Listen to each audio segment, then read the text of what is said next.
Very good, excellent. So here we go. So a talk, first of all.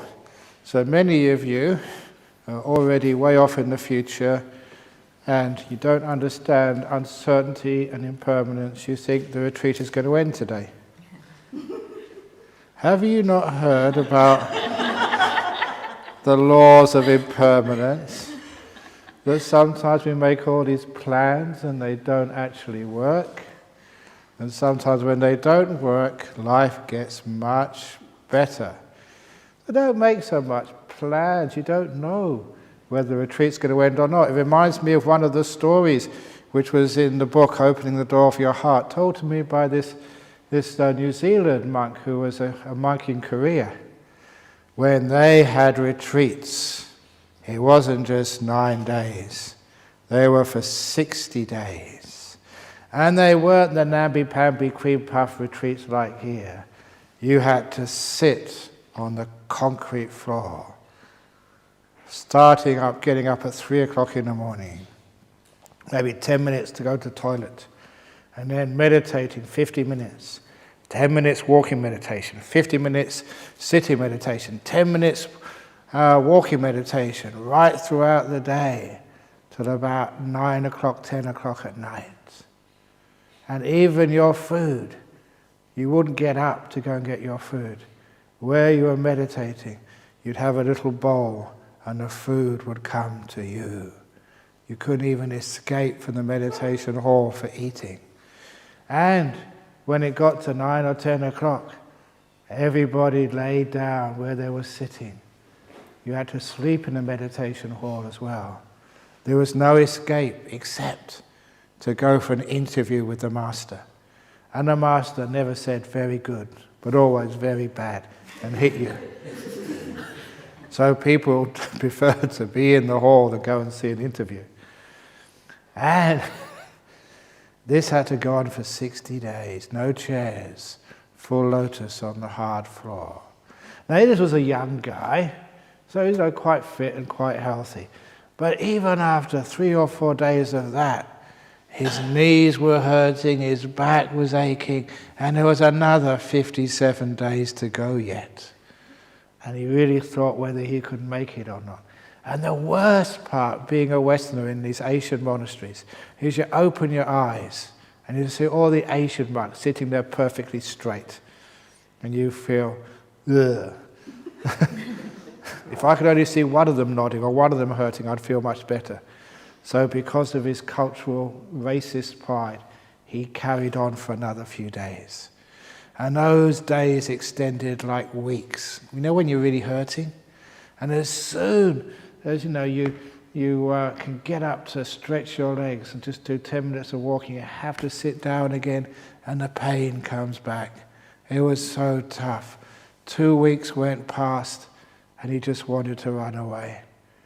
But he thought, what happens if you really endure something like that? You've done 2 weeks, and if you run away, it's like all that effort, all that endurance you've done so far is like wasted. And you think, no, I've endured so much, I can go on for a bit longer. So he went on for a bit longer, enduring this incredibly tough schedule, until he got to the halfway mark, 30 days.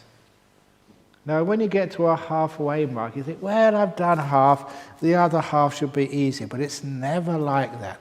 The halfway mark maybe in time is 30 days, but in pain it hasn't even begun yet. So that poor monk had to struggle on 31 days, 32 days, and when he went to sleep at night, at last he could stretch out and relax himself. And he fell fast asleep, and before he knew it, gong, and it was 3 o'clock. Even the sleep wasn't much of an escape, and now another day faced him. 40 days, 50 days, only 10 to go. And when you think like that, those last 10 days stretch out like a month.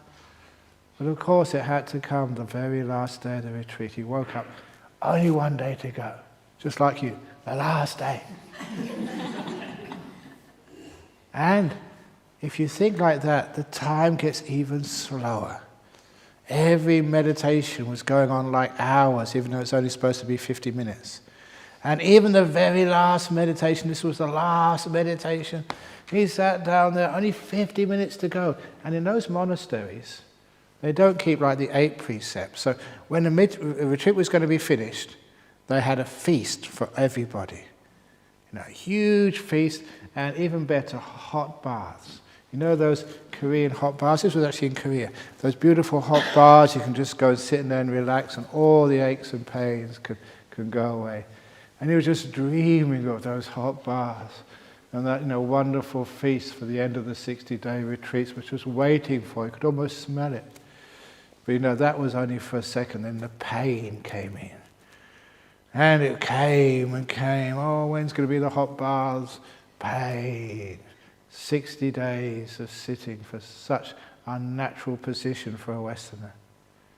And of course, even though you're not supposed to, he opened his eyes to look at the clock. He couldn't believe only 5 minutes has gone past. It must have been an hour. So he closed his eyes again, and he opened his eyes. Only 6 minutes have gone past. And that's when he told me, he thought, maybe the batteries were running out in the clock. And then he had this terrible thought, which hit him like a dagger. What if the batteries actually died in that last sitting? And the teacher never realized it. And he was thinking all these really bad thoughts and just enjoying, and I was just... He said it was the longest 50 minutes of his life, of that last meditation. But of course, all things must pass. And then the master, the teacher, rang the gong. And he thought... Actually, amazing, when you've done something like that, all the pain just vanishes, and you feel this great wave of joy coming through your body.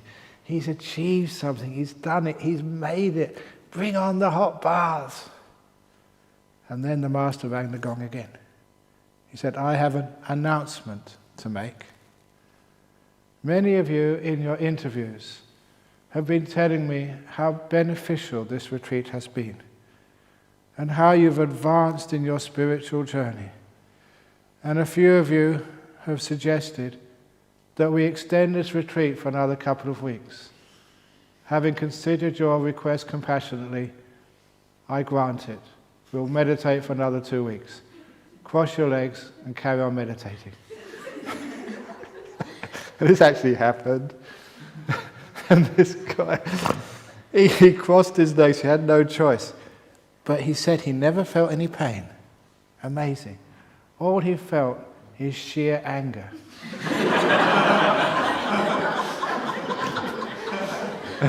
And the only thing he thought of is trying to find out who these damn smart addict monks were and what he was going to do to them after he found out. He was consumed with rage and pathological homicidal mania. And then, gong. The bell went again. And about 15 minutes have passed by, like in a second. And then the master said, retreat over, go and get your hot baths. And this poor Korean monk, this is his first retreat. So what's going on? Is it over or is it going on? Like especially Westerners, you want to know what's going on. You want to get it all planned. When are we finishing? When are we starting? And you know that weeks beforehand. You want to get it all figured out. So he said, well, what's going on? Are we meditating or are we not meditating? And then one of the senior monks came out to him and said, the master, he does the same joke every year. And this monk said he learned more in that last 15 minutes than he'd learned in the whole 60 days of the retreat. Just how anticipation and plans created all that pain. Only one day to go. That is painful. Only one meditation to go. Yeah, it's over. And then it's not. Have you ever suffered like that? So, many of you during your interviews have told me this is a wonderful... So why not carry on? Okay, so I'll cancel all the flights and meditate a bit longer. But this is what happens when we lose sight of how planning causes so much suffering in our lives. The other story was of this fellow. He came and told me this personally I think in Bodhinyana some years ago. One of these events which changed his life. He was doing business in Mumbai, and after the business was finished, he went to catch his flight, I think it was to Europe somewhere. He called a taxi from the airport, leaving plenty of time. Like many of you are concerned whether you get to the airport in time. And this was in Mumbai with a lot of traffic. And the taxi driver was one of these people who had migrated from the countryside, who hadn't a clue where things were in Mumbai, not even the airport. So after leaving the hotel, take me to the airport, yes. If a taxi driver says that, they mean no. They don't know where they're going. And so he was getting lost in the streets of Mumbai. The taxi driver was going round and round in circles. The time was ticking away, and he was getting more and more concerned that he'd miss his flight. And still he was nowhere closer to the airport than the hotel after an hour. And he got very agitated and started shouting and screaming at the driver. Of course, soon with his assistance, they managed to find their way to the airport. But it was really, touch and go whether to make his plane. He'd realized eventually that the only way he could catch his plane would be if it was delayed, which was very common in those days. But when he came close enough to the airport, he realized his plane was not delayed at all, because he actually saw it take off. That was his plane, and he'd missed it. And did he give the taxi driver, a serve of anger? He cursed that taxi driver. "You of all people in the city, you should know where the airport is, the international airport. You stupid taxi driver! I'm not going to pay you. I'm going to report you. And as he was shouting the taxi driver, he saw his plane, on which he should have been on, come crashing down to the ground and exploding in a fireball with every person on board killed. You wonderful taxi driver. I love you so much. Here, take $100 tip, $200. And that was actually a true story which he told me. He got so angry about losing his flight until he saw that it saved his life. So that's some of the plans we make when they don't work out. Maybe it is for the better it doesn't work out. So don't have too many plans. That's something I hope you've learnt on this retreat. You have tentative plans. So if you have a flight to catch, be prepared to miss the flight. Can you do that? Can you be prepared to adjust to things which are out of control, which is like your life? Can you learn how to let go and let life happen without always trying to control it and be a control freak? I've missed my flight so many times. I've missed my flight a couple of times. I'm still here. Life goes on. It's not the end of the world. In fact, I remember one time I missed a flight. I was again going to Indonesia to give a series of talks. Big auditoriums, lots of people coming, advertised, and so many people working hard to organize these things. And I turned up to Perth Airport. It was a Garuda flight. It was cancelled. The next flight won't be for another 24 hours. Oh my goodness. I can't go to... Actually, we found out why the talk was cancelled, why the flight was cancelled. Garuda means this mythical bird, and that's the time there was bird flu in Indonesia. So we figured out Garuda had caught bird flu and was grounded for... So he couldn't go. Okay, people were disappointed. We can give another talk another time. At least my main title of the talk was Uncertainty. There you go. This is actually showing you what I was about to teach. You all came there for a talk on uncertainty, and I taught it.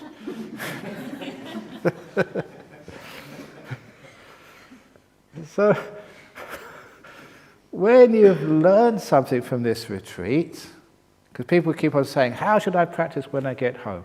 It's not so much about spending time sitting on your cushion or doing walking meditation. It's all the beautiful teachings, the insights which you think, I have to do insight meditation. Insight has happened during this retreat, whether you like it or not. You've learned a little bit about not making plans, being in the present moment where life is happening. You've learned how to let go and let life happen, rather than always being so afraid you have to control it and think, oh, if I don't make my flight, terrible things will happen. That's just fear. It doesn't happen. It's much better things happen, or sometimes worse things happen than you expect, but it certainly never happens exactly as you expect. Life is always a series of unexpected moments, which makes life interesting. And we try to plan it and force it into following our agenda and following what we want to happen, and therefore we just miss the beauty of life. The beauty of life is the unexpected when it happens, and enjoying the unexpected, making use of the unexpected, rather than being so disappointed that you don't realize that missing your flight has saved your life and opened up so many wonderful other opportunities for you in your life. So, don't be afraid of facing the future without any plans. Just like me, whenever I give a talk, I never know what I'm going to talk about. If I knew what I was going to talk about, I'd be so bored. Because I've talked about everything I could think of so many times.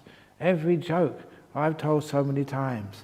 But I just let them change from time to time. So you don't have any plans and things change, and you get a new twist on things, which is the wonderful way of not planning, being creative, and allowing the future to evolve, rather than you always driving it in your particular direction. And even if you get lost, getting lost, when somebody drives me somewhere and we get lost, I always praise them, because I've never seen that part of town before. You always have a much, much, much better time when you don't go on the correct path or the straight path. No one goes on the straight path to Nibbana or the straight path to jhana. You go backwards and forwards, you reverse, you do many U-turns. That is life, and that's what makes it really interesting, because if you just go on the straight path to Nibbana, yeah, you get there very quickly and you're enlightened, but you don't learn anything on the way. But when you go to the left, to the right, in other words, you go on the off-ramps of the freeway instead of always going along the freeway, life becomes so much more interesting. You experience what's off the path, not what's always on the path. In other words, you get a wider view of what the path really is. So when you do make mistakes and things go wrong, that actually makes you a much better teacher later on, able to share with others and able to be compassionate to others, because you've been down the off-ramps of life. They actually make you a fuller human being. So don't always worry that, sometimes you're not successful or you think you're wasting your time. All those occasions when you think you've done something wrong, you've wasted your time. No, that's so important in life. That makes you learn about just, what's to the left and right of the path. And that gives you a lot of wisdom and also understanding and compassion in life. So we're not afraid if we make mistakes. That's the other thing I hope you've learned here. Many of you have made many mistakes in this retreat. Many of you have come to the interviews and said all your mistakes. And again, what have I said to you? Have I ever said, bad meditator? Bad meditator. Have I ever said that to anybody? You've told me some stupid things you've been up to, and all I've ever said was, very good. Now, can you do that to the people you work with and live with? No, your husband wakes you up in the middle of the night, snoring. Can you say to him, very good?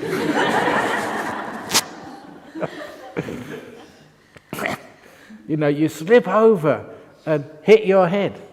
Do you say, oh, very good, I've hit my head? Because what actually is doing there is accepting, embracing this incredible thing which we call life. Life and progress happens in spite of you. I know some people come on these retreats and say, I'm really going to go for it. I'm not going to mess around like all these other people, checking their mobile phones and having all sorts of stuff, eating and talking with each other. Those aren't real meditation. I'm really going to go for it. And you get up earlier. Not like these people who get up at 4 o'clock or 5 o'clock in the afternoon. No, you're going to get up at 3 o'clock. And you get really disappointed if someone's up before you. Ugh. And you say, not those people that go to bed after the talk. No, you're going to sit up here. You're going to sit up here. And you're going to sit for a long time. And you do all this stupid stuff. And you're not going to eat. Or just eat small stuff. And you're going to eat mindfully. You're not going to sit on these tables where everyone's talking to each other. No, you're going to sit just in your own little bubble. When someone talks, you say, get out. Now, the amazing thing is, the people who practice like that, or people who practice, when they feel like getting up, they get up, and they meditate, and they just have a nice little chat, and just a small chat, middle way with their people. And, they just check their mobile phones. I shouldn't say this, I say this at the end of the retreat, not the beginning. Some of those people make more progress, than the people who go through it hell for leather, and they're going to get meditation no matter what. You ever heard about the middle way? It's a soft, gentle way where you go at your pace and you don't compare yourself with anybody else. Again, I mentioned spiritual materialism the other day. That is just such a gross thing which I see in Buddhist groups and Christian groups and all sorts of other groups. Always trying to be the best. My meditation is better than your meditation. So be humble. When everyone says, what type of meditation do? You say, I do the worst type of meditation. I do the lowest of the low type of meditation. Be humble. Just, what do you mean, you're doing the worst type? Oh no, you do much better than me. Let them be conceited. You be the humble one. And actually you are the best type of meditation is just being here. How can you do anything better than that, just being here? So this is being here meditation. And that's what you can take back with you. On the journey to the airport or to your home when you leave here, remember that when you've left here, you have left here. When you haven't arrived at home, you haven't arrived at home. You're on the journey. So on the journey, always be here, on the journey. And I mentioned a few people, that's what we call the in-between moments of life. It's in the in-between moments of life when you've left one place and you haven't arrived at your destination. That is where most of your life will happen. And we throw away so many in-between moments of life. It's more likely to get enlightened after you've meditated and left your cushion on the way to the toilet. If you are here when it happens. The in-between moments of life, you've given all that energy and impetus. You've got the peaceful mind. And what do? You throw it away. Because I've done my meditation now I'm going somewhere else. Don't go places. Be a person who's arrived. Just like I remember seeing on those, somebody gives me these newspapers and these glossy magazines, and if you got your photo on the front of the magazines, they say, he's arrived. Have you ever seen that? The film stars, the beautiful people, they've arrived. Arrived at what? Me, I've already arrived. Here. Have you arrived? Are you back home yet? You already arrived back home. Home is where you are in this moment. So what do you mean you're going home this afternoon? You always were home. Home is here. And too often we always run away from home. And as we're running away, we're in these in-between moments and we've lost our home. The home is now. This is where you live. This is your abode. This can be a place of peace and comfort. Just being here. So that's why when a couple of years ago, when I was really busy, and one of my friends, he saw me carrying a lot of papers going into the office in our centre in Nollamara in Perth. And quite kindly he said, Ajahn Brahm, how are you? And I said to him, I'm getting there. Just like some of you sometimes say, how's your meditation? I'm getting there. How's your packing of your things? I'm getting there. How's your life? I'm getting there. And that's what I said to him, I'm getting there. And that's when he caught me out. He said, where precisely is it that you are getting to? And sometimes I thought, oh my God, he's got me. And I reply with all honesty, where I'm going, I know where I'm going. There's only 3 places in Perth where you can go. It's Karrakatta, Fremantle or Pinaroo. Those are the 3 crematoriums in this city. I said, that's where I'm going. I haven't got there yet, thank goodness, but that's where I'm getting there. That's where you're getting to. You're getting to your grave. So is that a nice thing to say? How are you? Oh, I'm getting there. No. So from these days, I always change my answer. When people say, how are you? I don't say I'm well, or I'm sick, or I'm busy, or I say I'm being here. That's a lovely answer, because that's the opposite of getting somewhere. So when people say, how are you? I'm being here. How was the retreat? I don't know, that was a long time ago. So I'm just being here, that's all. So if you can learn that, which hopefully you've learned from this retreat, you've learned how to be here. Instead of trying to get into any deep meditation, in trying to get to Nibbana, in trying to get to somewhere, you're always getting there. And if you still haven't understood that, you haven't understood what meditation is, and you'll never achieve enlightenment if you're always trying to get to enlightenment. So stop trying to get somewhere, be here. And when you're being here in your meditation, those of you who've done that, you're being here. It's amazing, your meditation is just so peaceful when you're being here. When you're going somewhere, it gets very difficult. So how do you practice meditation when you go home? Just be here. How simple can that be? So you're having your lunch with your wife, just be there with your wife having lunch. Don't sort of think about, don't go reading the newspaper while you're having lunch, or checking on your mobile app, whatever it is when you're having lunch. Just be here. And there's so many opportunities in life for being here. And there you'll find one of the secrets of peace. Yeah, you have to make plans sometimes, but make all plans rubbery. So you can, and expendable, so you can throw them away at a moment's notice. I tell people in business schools that one of the problems with businesses, they have their strategic plan for failure. Don't have strategic plans. If you have a strategic plan, our strategic plan is to be here and to be sensitive and adaptive to all the different situations which come from time to time.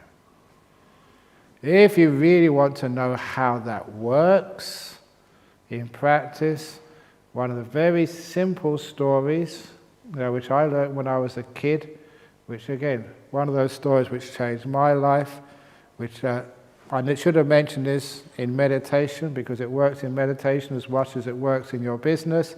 The very famous Emperor's 3 Questions story. It's in Open the Door of Your Heart.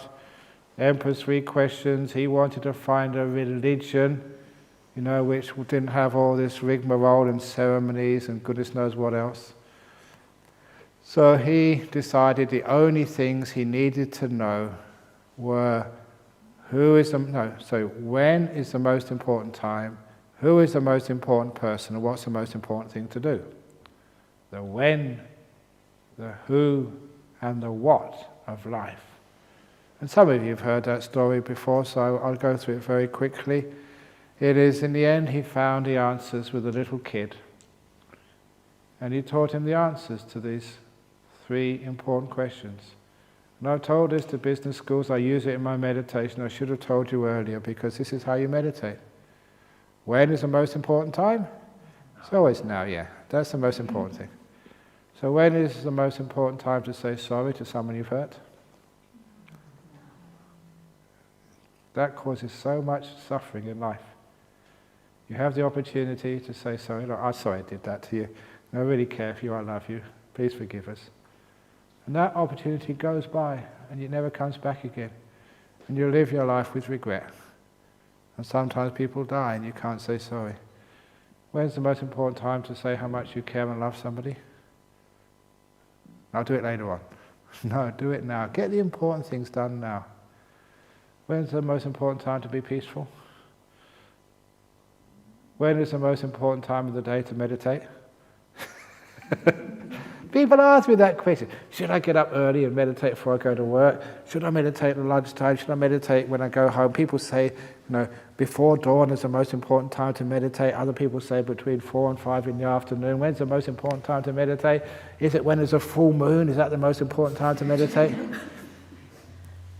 The answer is, now is the most important time to meditate. This is such a simple answer, but such a unpracticed answer. Everybody knows it, but hardly anybody does it. Now is the most important time in your life. And why do we sacrifice this really important, precious time called now, with all these plans, with all these memories of things you can't change anyway, collecting all the chicken shit of life? And it's crazy. What are you sacrificing? You're sacrificing this place where life is happening, where wisdom lives, where nibbana exists now. So now is always the most important time to meditate. Now, who is the most important person? Oh, yeah, I'm spoiling it. I won't get all these other answers. I was hoping to say, Ajahn Brahm. Or teddy bear. Now you know the answer to that question is, and it's not the King of Thailand, it's not the Pope, it's not God, it's not the Buddha. The most important person is the one you're with, the one right in front of you right now. What's the most important meditation object? The one right in front of you right now. Even if it's sloth and torpor, that is the most important meditation object for you. It's right in front of you. Right now. And that just changes people's lives. There's this girl in Penang, and she told me that a few people, they listen to these stories and it really gets into them. And that becomes their philosophy of life. Just one little story like that. And it changed her life. She's working in some big corporation in Penang. And that was her philosophy. Whether it was a customer, whether it was a client, a supplier, or whether it was a boss or one of her underlings, when they were right in front of her, that person was the most important person in the whole world for her. And imagine in business if you do things like that. You've got a sort of a customer, and you're really paying attention. They feel that, yeah, wow, she thinks I'm important. You'll get the contract, you'll get the sale, and that customer will come back to you again and again and again because they feel respected and cared for. They're the most important person in the world for you. And if that's with, now this is really important for relationships. How often is it when you've been married or together for a while, you take each other for granted? And you feel that way sometimes, that when you started going out together, she really looked upon you as you were important. And she acted and spoke like important. Now, takes me for granted. That is the end of relationships. So remember, if you're with someone, you may have been married to them for 50 years, 60 years, but when they're right in front of you, they are the most important person in the world. Let them feel that. Now you have a relationship. Because otherwise you feel, I'm nothing, I'm not important anymore. So in most of life, that's such an important thing to do. And what happens when there's no one around, which is most of your life? Who is the most important then? Yourself, yes. So you are important after all, because you wake up alone. You don't have to be a monk. Even if you're married, if someone's sitting next to you or sleeping next to you, when you first wake up and come to conscious, you're conscious of yourself before you're conscious of someone sleeping next to you. That time, you are with you. And much of your life, you're with you. So you become important. And of course, what's the most important thing to do? What to do. And it's a beautiful answer, it's just to care. This care, this compassion and mindfulness, to be kindful, that's what to care means. And it's a great thing, that's what we do in meditation. The sloth top in front of me is important. I'm not going to reject it, take it for granted. No, don't belong with me. It's important. So you're mindful of it, rather than trying to get rid of it. And what do? You care for it. Whatever the object is. If it's a nimitta, it's exactly the same. Nimittas in front of me, but the jhanas aren't important anymore, because the thing in front of you is the most important. And you care for it. Now, to caring is an incredibly powerful word, and to show how powerful it is and how sometimes people misunderstand it, that there's a lot of kids have grown up with me. I've been here for 30 years now. So their parents have actually taken their kids to the temple. They've even introduced me to their kids when they're still in their tummy as a fetus. And the kids get to know me. There's one lady, her husband got a contract to work in Dubai. She was really, really sad to leave Perth and to leave the Friday night talks, but she got a whole lot of talks, on the iPod to take with her to Dubai. And also she tunes in every Friday evening for the talk. And so during her pregnancy in Dubai, I think it was it Dubai? Yeah, I think it was, she wasn't allowed to work, so she was at home all the time. Listened to all my talks, for many hours a day. And then she gave birth to her baby, and she came for a visit to Perth. And I always remember that she brought her baby to show me. As soon as I started talking, the baby looked at me.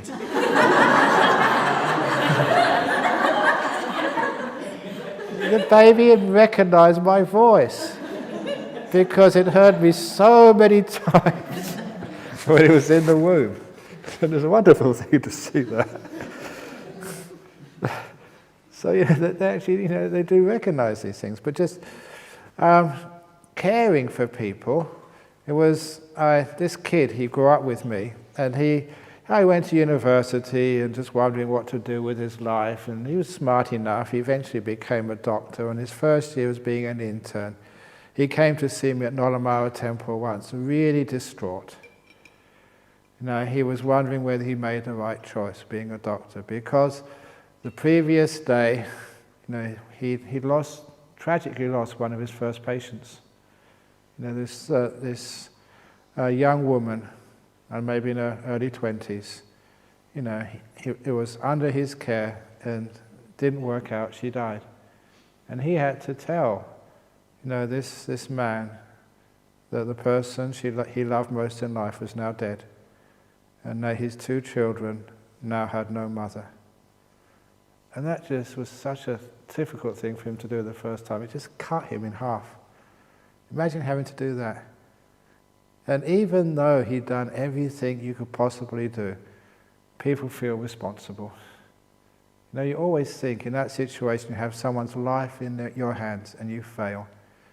And he thought, I just can't do this anymore. And that's when I told this doctor, I said, look, if you have the imagination, if you think that you have to cure everybody, then you'll never succeed. You will always be a failure, because obviously there's some people just won't be cured. They're going to die. So if you think your main job in life is to cure people, you will feel a failure. But that's not the job of a doctor, to cure people. So your job as a doctor is to care for them. And that you never need to fail at. Curing, you will fail. Caring, you don't need to. So when I told him that, your job as a doctor is to care for people. And even if they're dying, you care for them. And they will die peacefully and happily, knowing that they've been cared for. And also I said, as a side effect, as a free gift in the cornflakes box, you will find you'll cure far more people than if the main job is to cure instead of caring for people. And he really got that. He took that on board, went back and became a great doctor. And how many times have you seen people in hospitals, because you want to cure people at all costs, have all these interventions which are just so unpleasant and uncomfortable, because too many people in our medical system think that you have to cure, rather than just care for them and let them die beautifully, being cared for, being loved. Now that is why caring is more important than curing. That is why caring for your sloth and torpor is more important than getting rid of it. That is why, whatever you do in life, don't try and cure your husband out of his, terrible tendency to let off wind in bed at night. Don't try and cure him of that. Care for him. And it's the caring which eventually gets the best cure. So when we want to cure things, we want to get rid of it, change it, make it better according to how we think better should be. And that's not the meaning of life. In meditation it doesn't work. I want to cure my hindrances. I'm always sleeping and sloth and torpor. I'm always twisting around. I'm always moving backwards and forwards. I've got to cure that. No, that's not what meditation's about. Meditation's for caring for it. If my body's moving around, it's doing it for some reason, I don't know what, but I'm going to care for my body instead of trying to cure these things. I'm going to care, because that's the most important thing to do. Now, not only does that work in meditation, of course it works in life. When we try and get rid of things, they usually get worse. Remember the demon in the emperor's palace? Get out of here, you don't belong. And it gets worse and bigger. That's called curing, getting rid of the problems, driving out the difficulties, getting rid of all the people on this retreat who've made too much noise. There we go, you're the first. Blacklisted. Of course you don't do that, you care for everybody. It's amazing when you care for them, they don't tend to make so much noise. Cure them, you get them tense. How many of you, just all these regulations on laws, like speed cameras. I mean, it's the most ridiculous thing to have speed cameras in this place, because soon everybody knows where they are, except the stupid people. And all it really does, if there's a punishment, all it ever does is teach you how not to be caught. You don't stop speeding, you just know where you can speed and where you can't speed. You know where the cameras are. So those types of laws don't work. If you want to cure people of their bad habits, care for them. Just like prisoners inside jail. You try and sort of punish them to teach them a lesson. Oh, they don't learn anything except how to be more clever, not to get caught. But if you care for people, then they don't need to get sick, they don't need to make mistakes anymore. Same with your meditation. If you care for yourself, if you care for your sloth and torpor, you find sloth and torpor doesn't happen anymore. Or even care for your restless mind. I didn't tell the story of in my 5th year as a monk, 5th Rains retreat, I was off meditating in a perfect place, up in the jungles in the north of Thailand, really close to the Burmese border. And it was in the mountains, so there was hardly any people up there. And there was what I call the traffic problem up there. One day a week, a car would come up. It would bring up any mail and take off any produce, like som o, which is lots of this grapefruit type fruit up there. And they'd take it down to the market. Anyone who wanted to go down, once a week the car would come, and that was all. And sometimes you had to be looking in the right direction at the right time to see it. That was all the traffic up there. And they had this beautiful cave, which I used to go and sit in for hours. So you didn't need to have an aircon. Just go in the cave, it's beautiful temperature. I had such great meditation in there that to this day, there was lots of bats in the cave. To this day, I associate the smell of bat poo with one of the happiest times of my life. So I love that smell. To me, it's gorgeous, bat poo, because it's the association I have. I was telling the the monk some time ago. The other smell which I really like is the smell of tar. And the reason I like the smell of tar is because after the Second World War, all the metal went into making bombs and stuff. So in the local park close to where I lived, they used to have wooden railings, and they had to paint them every year with tar to keep them from rotting. So I grew up with the smell of tar, playing with my friends, soccer and all sorts of other games in a local park. And again, to this day, the smell of tar brings back these happy memories. So those are two of my favorite smells, bat poo and tar. And it's actually true. Every time you smell bat poo, it's fragrant. It brings back happiness to me. So conditioning. But so I had this beautiful cave up there with lots of bat poo, and I had such a great time up there. But not at the very beginning, because I was in this monastery by myself. The people didn't really want to bother me. All they wanted to do is just feed me once a day, and then bye-bye, they were busy. I thought that was perfect. So I was meditating all day, but soon I got very restless. I started thinking and thinking and thinking. Now, I know what you go through because I've been through it myself. You just can't stop thinking. And the worst part of that is what I call to this day unmonkish thoughts. I was still a young man at the time, maybe about 28. So I was thinking of all my old girlfriends. I wonder where they are. I wonder if they're still free.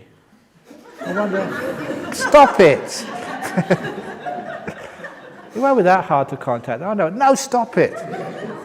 And then all the times, you had hanky-panky with them, and you could stop it. And then you had all these sexual fantasies and stuff. Stop it!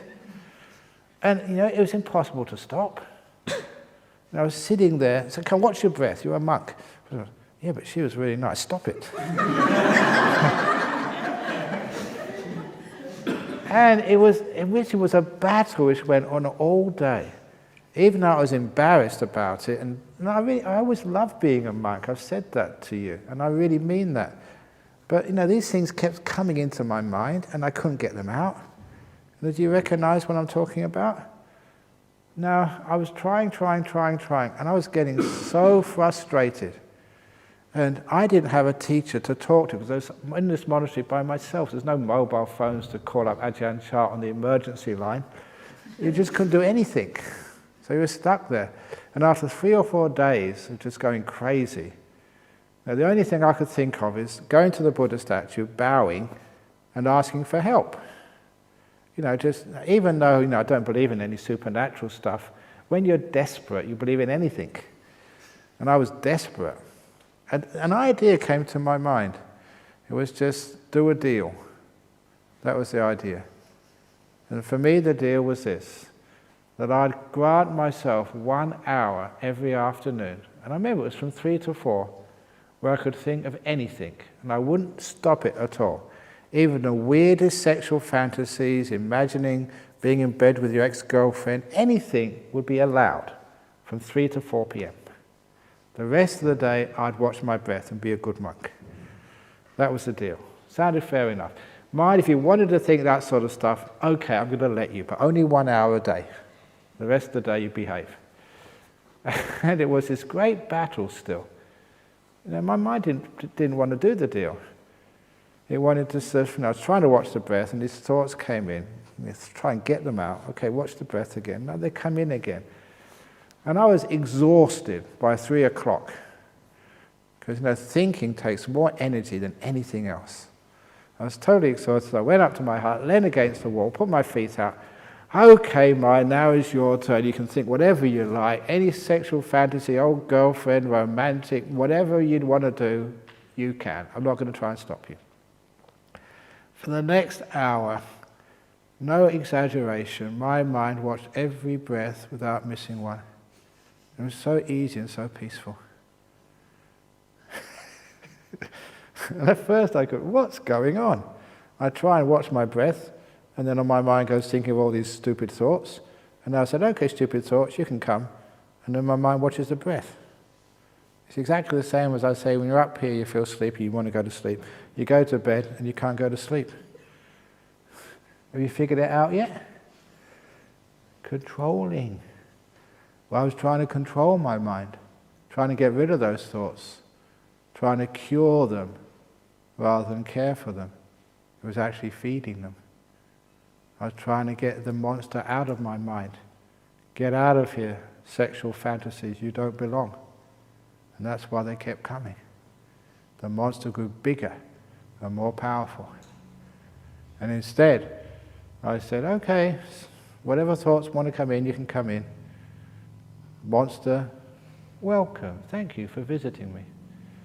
And that monster grew so small so quickly, you could watch every breath without any problem at all. Sleepiness, get out of here. I'm supposed to be meditating. And the sleepiness gets worse. You go to bed, I want to go to sleep. You know, sort of clarity or being awake, awakeness, get out of here, I don't want you, it's sleep time. And you get more awake. That's called curing. It's not caring. So caring is this beautiful letting things be. And you find most of your problems in life just vanish. Sicknesses heal. When you're curing, you're going to fail.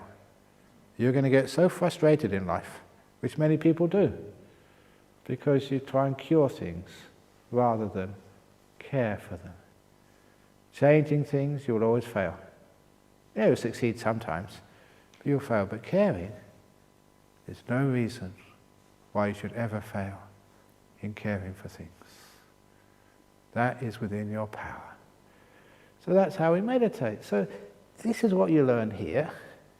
And it's not that, okay, how do I carry on my practice? I have to sit down and meditate for an hour, 2 hours. Yeah, please do that, it's important. But the most important part is what you learn, the attitudes, the different ways of doing things, looking at things. That is the most important part of what you learn here. You become far better human beings by what you've learned here. And sometimes you don't realize you've learnt it. It's almost like tricked into you by you think you're learning meditation, and what you're really learning is about life. And it works because you do change, become much better human beings. There was this man in Perth, and he was, always wanted to come on one of these meditation retreats just for the weekend. And his poor wife, she wasn't interested in Buddhism at all, certainly not meditation, that stupid, freaky stuff. And anyway, it's a weekend. You've got to take the kids to their sport. You've got to do those jobs I gave you to do in the garden. We've got to do our shopping for the week. I've got to do the washing. This is our work time. No, you can't go. I said, okay, darling. And he was this incredibly smart husband. He never argued with his wife. He just kept on at her. Every time there's a retreat, darling, there's a retreat on, can I go? No. Okay. Darling, there's a retreat on next time, can I go? No, mother's coming. Okay. And this wife got so frustrated that one day when he said, darling, there's a retreat on this weekend, can I go? She said, we've got to go to the post office, we've got to do this, we've got to go to the bank. If you want to be lazy and let me do it, off you go. So he went. He took that as permission. So off he went to the retreat. His wife was just apoplectic. But the point was, when he came back after only 2 days, he was such a lovely husband. So warm and cuddly and just so nice and helpful that she noticed a difference straight away. If you live with someone, you know the difference. And she was so impressed that he told us this. The next time a retreat was on, he didn't even need to ask. She gave him the money, off you go. Because she realized the benefit of it. Had this husband who was a bit of a handful, sent him off to the retreat and comes back home, new, improved product.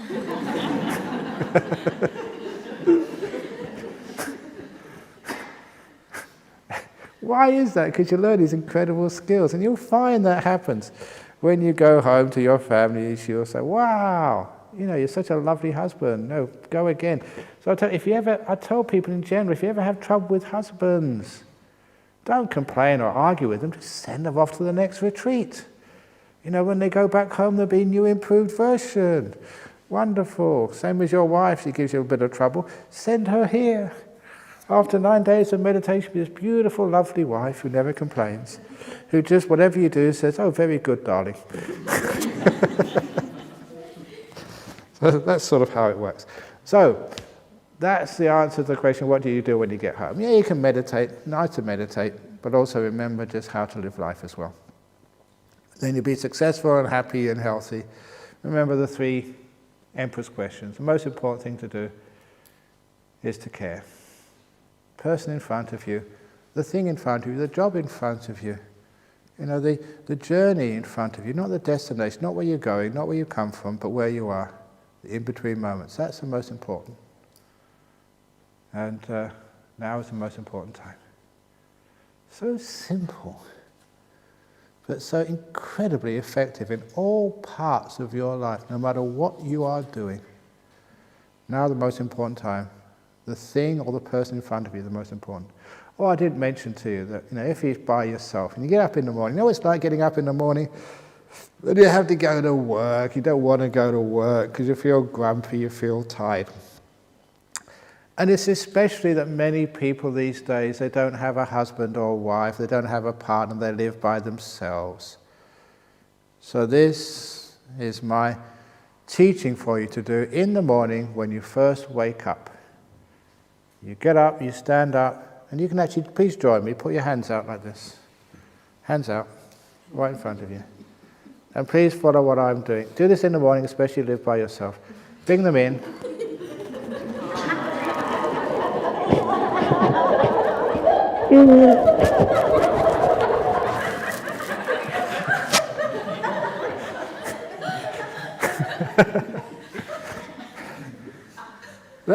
Now's the most important time. The one you're with, which is me, is the most important. Now I'm caring for myself. Now people think that's funny, but you know it actually works. So look, you know, if ever you're feeling down during the day, something's happened, you missed your flight, or you know, you've lost all your money, you've just got cancer, or you're going to die, whatever it is, try that. It gives you this big boost of happiness, brings you back into the present moment, and you've got some energy to face the slings and arrows of outrageous fortune, as Hamlet said. So that is the last piece of advice. How to use all these teachings when you get back into the... Back where? Where we already are. Okay, so that's a little talk. Really. I know that somebody said there was a questions or something they want to ask. Anyone want to ask any questions before we finish off? We do a loving kindness meditation and we finish off. Okay, well you can catch me somewhere. Instead of doing your room, you can actually ask me a question instead, but don't tell Bianca I told you that. So let's do a loving kindness meditation. So first of all, to be kind to your bodies, stand up.